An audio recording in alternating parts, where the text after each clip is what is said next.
Welcome to Something Else Entirely, where we center the weird so we may grow stronger in spirit. Welcome back, everybody. I'm getting on here today to share a little bit about how Soul School has been going.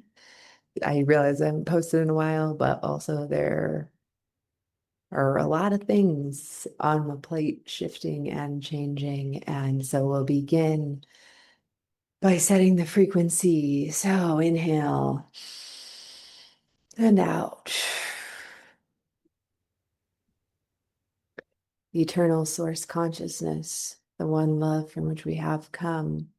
We ask that all those listening be protected in all timelines and in all dimensions, and that through the words spoken here, there can be a remembering of the spark of divine source consciousness that exists in each of us. We ask that all beings here, seen and unseen, be in service of love, joy, liberation, and harmony. We ask that you grant us open minds, open hearts. And through this coherence of heart and mind, we open the gateway of imagination or direct connection to source. For all this, we are grateful. All right, here we go. So I'm going to tell some stories. Not really sure what's going to come out of my mouth. And I want to be clear before I get started that as I tell these stories, I hold no ill will or judgment toward any of the people or characters in the stories I'm telling. All the stories I'm telling are true, and I don't want it to come across as harsh. However, contrast creates clarity. So I'm going to tell a few contrasting stories in hopes of creating clarity. Okay, and before I get into that, I wanted to say a few things about what Soul School is, why it exists. I've gotten some notes from people that maybe that's not super clear, so I'm gonna do what I can to make it clear. So the reason this exists is because I see the values of the old world: greed, progress at all costs, mind control by the media machine, trying to be the biggest, best, greatest, most, have dominance. It's not working. We can all see that. The systems are falling apart. We're watching it happen before our eyes. I did myself participate in those systems for some time. I'm not proud of that. Forgive myself. There's not a lot of time right now for wallowing in that. And so we're moving forward into the new world, which calls us into awareness of the larger ecosystem consciousness. And by that, I mean that consciousness is foundational. There is a larger consciousness that moves through all things. Think about plants and trees. How do they know how to grow, where to grow, how to be? There is something within them that unfolds naturally into alignment. And I believe human beings are being called to remember that same power, that same spark, that same larger intelligence exists in us. And that all of this thinking only for ourselves, thinking and trying to think our way through problems, is not going to continue to serve us in the future. And I also want to speak to the waves of fear. I know myself and some of the students in Soul School feel them physically in our bodies when we're out walking through the world. There is a lot of fear in the field right now. So as you're going about your day, shields up, right? Energetic shields. That doesn't mean we're defensive. That doesn't mean we're reactive. Just means we're protecting our internal light. So just a reminder, and to speak that into the space, because I know we're all feeling it. And that also, I'm not suggesting them to be avoidant. When you look out, if you look out at the media, there is good reason to feel intense grief. And how many of us are continuing to scroll? And how many of us are pausing and really feeling that grief, crying, screaming, mourning the death of the old world? How many of us are doing that? I hope more and more of us all the time. Because that grief is powerful. It can alchemize.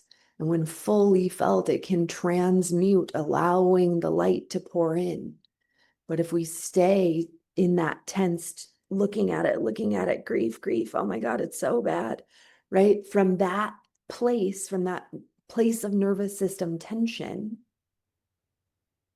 evolution becomes very challenging. And so I'm going to tell a few stories here. One is about a meditation I gave this week. I was fortunate to be able to facilitate it both in Soul School and through a university facilitated program. And the meditation is focused on calming our nervous system and then cultivating positive emotions, whichever ones come easily to us: love, compassion, joy, peace, equanimity, liberation, right? What does it really feel like in our bodies to feel free?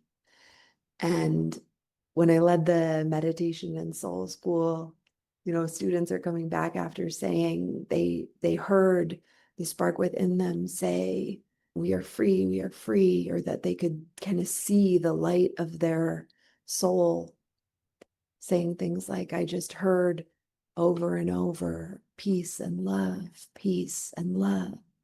They're all sharing this after the meditation concludes. And one person in particular, who is not a young student, but a little older, has been practicing Buddhism for a long time and was speaking to the fact that he went to a Dharma talk recently that was saying, evil isn't real. We are all one. And some other things I don't need to get into too much detail, but basically that in going and listening, it occurred to him that he was hearing these teachings with the same kind of rigidity that a fundamentalist Christian would, and realized that his mind was not actually open. He had just been listening to these talks for so long that he had lost the ability to feel into his truth, and that he felt really good and really liberated by this realization that it was not unnerving, but rather was like, oh, wow, maybe I do believe evil is real. And maybe I do think there are some things we shouldn't just accept, right? This idea of just accept everything.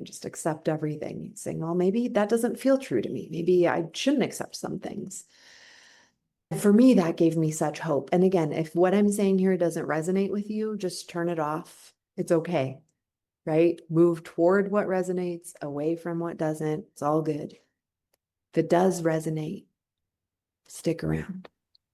So that was my experience of leading Soul School, this meditation in Soul School, people reflecting back these beautiful things, their own internal wisdom coming online, seeing the light of their soul, realizing, wait, the power I need is in me, not in some Dharma talks I've been listening to for however many years. And that was so beautiful to me. And then the very next day, again, contrast creates clarity. The very next day, I led the same meditation in a university group. Calm the nervous system, relax the body, and begin the connect to source. And then we begin the cultivation of these emotions. And when I finished, there was a fellow there. And again, I want to be clear, no judgment. We all have different things we believe, but someone in the audience told me afterward that he believed our emotions are not real, that love is kind of just a construct or an idea, not an actual force in the universe, that there is no capital T truth, and also that we don't have free will or agency. I'm paraphrasing, but that was the general idea. And I thought, wow, that kind of thinking will get you disempowered really quickly, right? There's no free will. I have no agency. Everything is predetermined. It sounds a lot like programming to me. When any organized or traditional way of thinking convinces you to believe you have no power, you have to outsource your power to someone outside of yourself or to some belief system telling you you have no power because you have no free will, that belief system then becomes true and you are in fact powerless. And so anyway, the participant was kind of sharing these things. I loved certain parts of that meditation, and there's very kind discourse, to be clear. There is no truth, there is no free will, there is no agency. And so I responded politely saying, well, I have different beliefs. I believe we do have free will, and particularly, I used to not. I used to be a materialist and a determinist and believed we did not have free will. And I behaved, quite frankly, sometimes like kind of a shithead when I believed that. Because if there's no free, right, it's all, screw it. If it's all determined anyway, what does it matter what I do? And then through studying more about consciousness as foundational, I came to understand, oh, wait, we do have free will. We do have each our own unique connection to the larger consciousness system. That wisdom can flow through us. So I didn't say all that. I just said, yeah, I understand. I used to believe that. Now I believe this other thing because of new things I've learned. And so my beliefs are changing all the time. And then he said that he has no beliefs. The last thing he would ever want is a belief, because that would mean he's anchored. And so it's better to have no beliefs.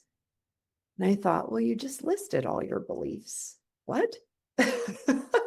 And so I didn't really say anything. I said, oh, okay, yeah, I can, I just kind of nodded and listened. And I wasn't angry or offended, but it was like really stark contrast to what had happened in Soul School the night before.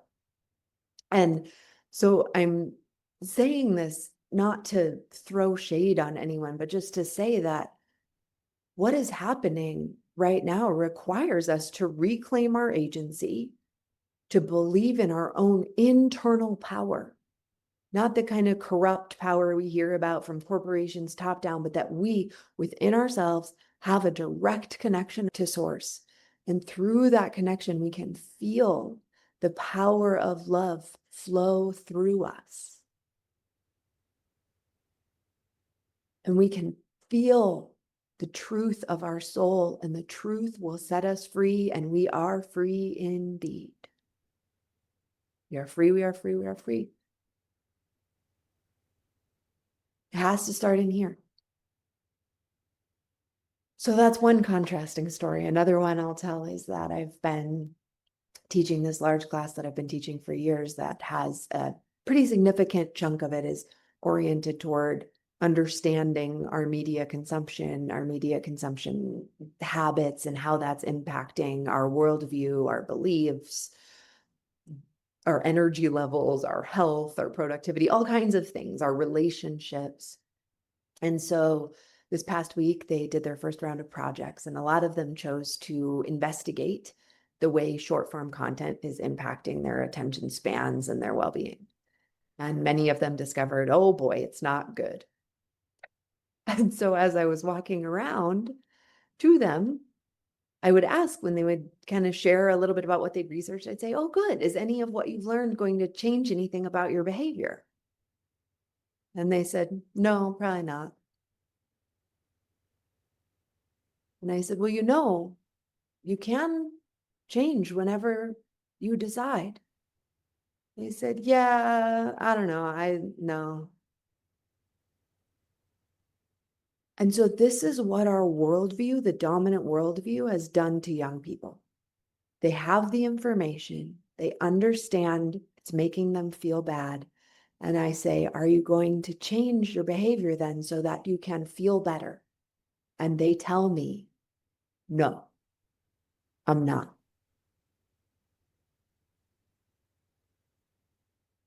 There's not a lot for me to do with that. And I want to be clear, that's not all of the students. There are some who are saying, wow, thank you for this information. This is so helpful. And they're beginning the part of the course where I'm requesting them to reflect on their current media consumption, think about how that's making them feel, maybe have some ideas for changes they'd like to make. Not asking them to go cold turkey, just saying, what are some things we could maybe change? And some are genuinely excited to begin that experience, but a lot are telling me, no, I'm not going to change anything. No.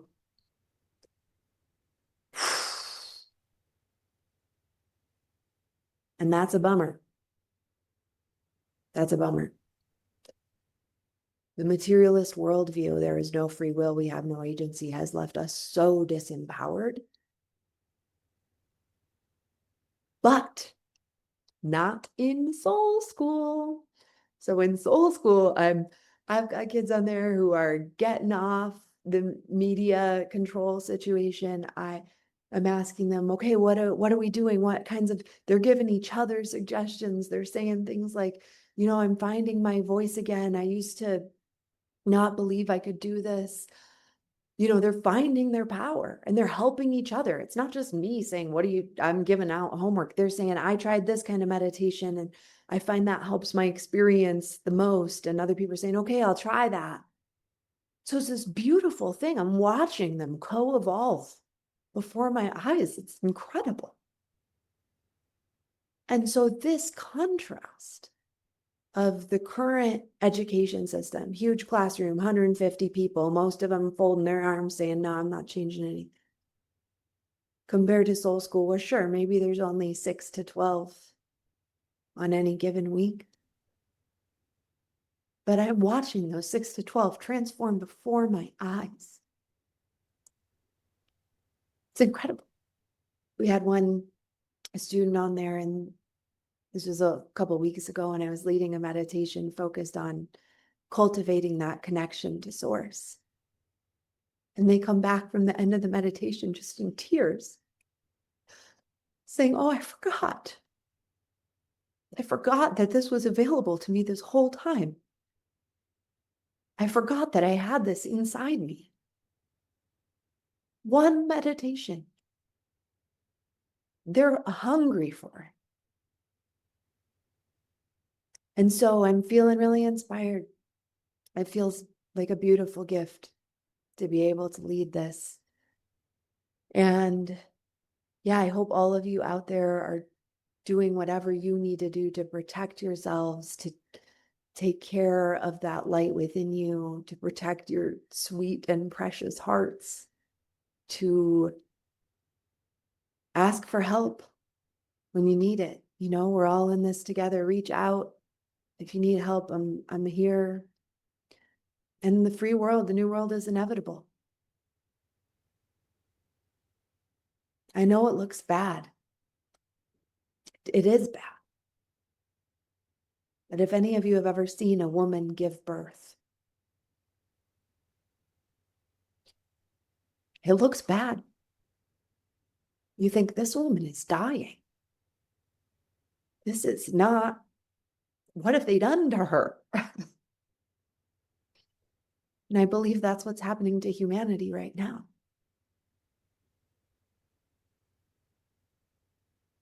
Death and birth look pretty similar.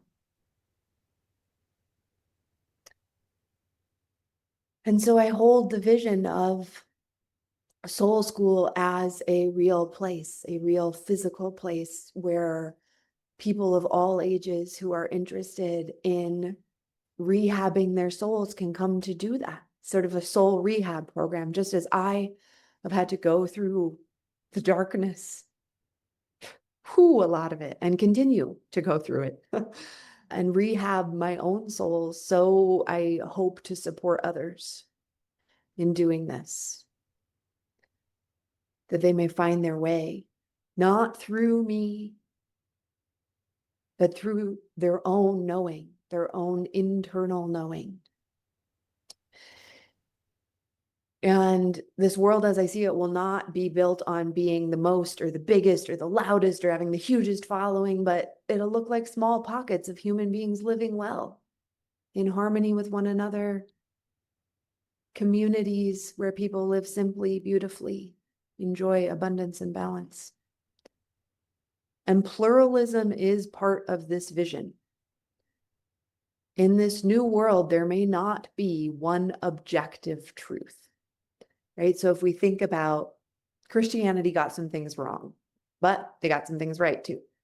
And there was a song that I sang as a child that went, we are many parts, we are all one body. And the gifts we have, we are given to share. May the spirit of love make us one indeed. And so this many parts, all one body, there will be some pluralism in that, right? The truth of a neuron in my face is very different than the truth of my toenail cell, right? And we would not want the neuron in my face jammed down in between two toenail cells, getting grinded up like this, right? That's going to feel bad for the neuron, the toe, and the whole body is going to feel bad.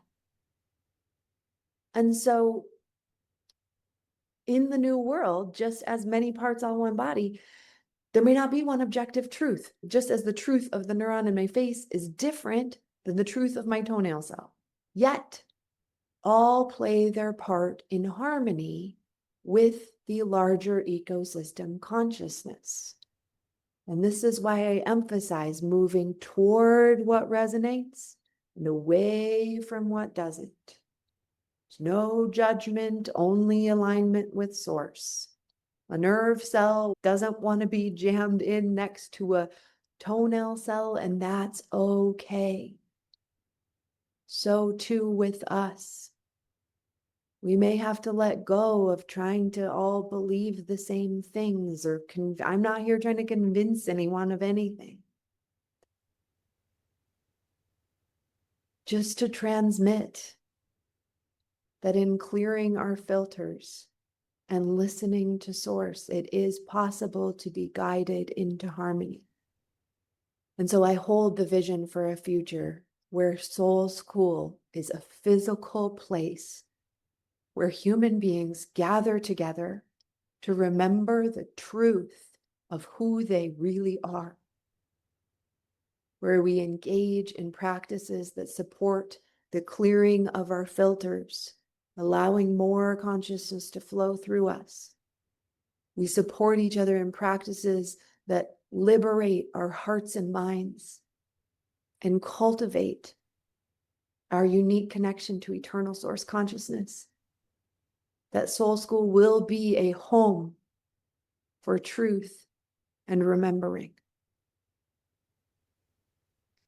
And if it resonates with you, I invite you to hold this vision with me. We are free, we are free, we are free. And so it is. We'll see you next time.